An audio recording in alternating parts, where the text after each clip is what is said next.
grippe. Il est donc vital d'anticiper l'infection par la vaccination. Le vaccin est une préparation contenant en très petite quantité des fragments de bactéries ou de virus tués, de toxines atténuées ou purifiées, que l'on inocule pour stimuler préventivement la formation de lymphocytes mémoire.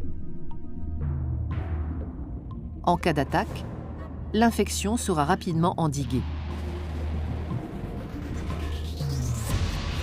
Antigènes déjà identifiés et vaccination permettent de constituer la grande bibliothèque de notre système immunitaire. Ainsi, se construit pas à pas le patrimoine immunitaire de chaque individu.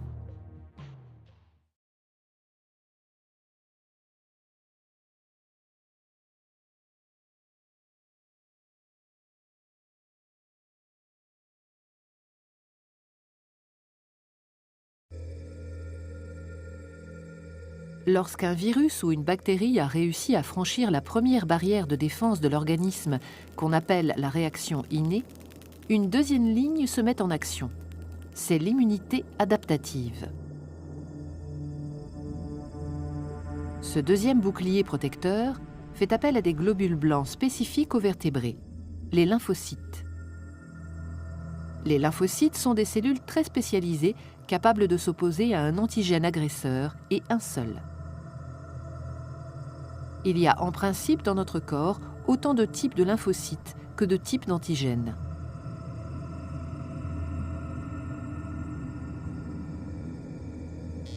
Lorsqu'un antigène agresseur a réussi à franchir la première barrière de défense de l'organisme, ces lymphocytes se mobilisent et quand ils reconnaissent la nature et l'identité de l'intrus, ils s'activent.